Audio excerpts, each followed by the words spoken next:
Hello, ladies and gentlemen. I want you to get ready for the wildest ride through the Wild West you've ever experienced. And I don't mean a pleasant ride with lemonade and cookies. I mean a bone-jarring, teeth-rattling journey that'll leave you wishing for a soft bed and a hot meal. And let's meet Arthur Morgan, the tough guy with a heart of gold. He draws his gun as fast as the quiet kid at my school last week when he was hungry, but I think he just needed a Snickers.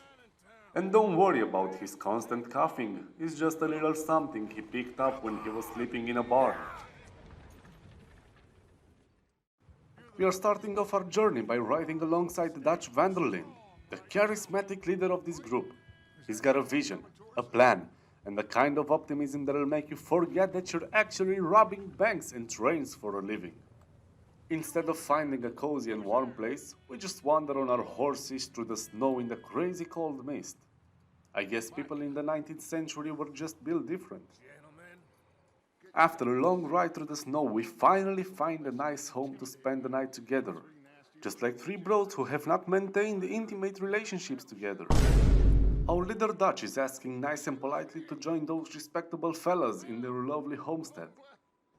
The things are not going as expected, and we start shooting our new made enemies, redeeming their house because hey, it's Wild West and we can do anything we want. After killing everyone, I see a poor fella laying on the ground. I go and check if he's alive, but he seems very rude for not giving me an answer, so I leave him there and go back to my friends. Suddenly, I start to question my gang's leader actions, and I point my gun at him. But who am I to kill another human being? So to get off some steam, I take a shot at the lamp, and he dies anyway. Such a loser. After we plunder the house, Dutch has an identity crisis, acting like he's Liam Neeson in Taken, saving the girl he just found by taking her into a camp full of bandits. Strangely, the girl seems to accept the invitation. I wonder what's her relationship with her dad like. But who am I to judge? There comes Abigail asking the 100th favor of this year, not giving anything back in return, and not just any favor, but to save her dear beloved husband from danger. She tells me that he hasn't been seen in 2 days, but when I disappear for that long, I usually lock myself up in a room and cry in the corner. Leave the man have his peace, woman. But of course that my toxic masculinity kicks in, and I accept this rescue mission hoping that I'll clap some chicks tonight. I team up with Geralt of Rivia, long-distance cousin, who is trying to use his Witcher senses, highlighting obvious clues that apparently only Witchers are seeing, while my and my horse's R's are freezing off. So we kick up our horses and continue on, ready for whatever other surprises the snow-covered landscape may hold for us. I may seem like I have trust issues, but I don't like being taken as a fool unless you're a blonde with big breasts. So I start questioning his trail because it seems like it leads nowhere. We take our guns out and continue to follow an imaginary trail on foot, because it seems like a great idea, even though we might fall off of this cliff and go to hell.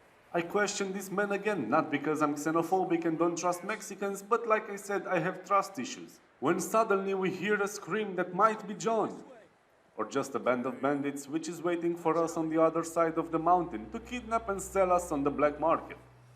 But we go and check anyway because that situation can't happen 2 times in a row, they say. Finally, we find John with a scratch on his face, saying that it was made by wolves, but he can't fool me because I've seen that countless times on Red Light District in Amsterdam. He should admit that he's into weirder stuff other than us and just move on with his life. On our way back to the camp, we bump into John's wolves and realizing that he wasn't lying, or maybe he didn't pay them properly. But let's leave my trust issues behind and kill these wolves which don't seem so tough regarding that my horse can end them so easily. We reach our camp and hand John to his wife, leaving me only with a thank you and some blue balls. How disrespectful of her. But you know how they say that hope never dies.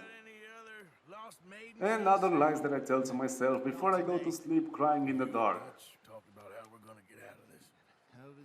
Just discussing with Herr Strauss when the weather breaks. Suppose we'll have to keep heading east. East? Into all that civilization? I know. The west is where our problems are worse. Come on, Herr Strauss, let's get warm. Thank you, Mr. Morgan.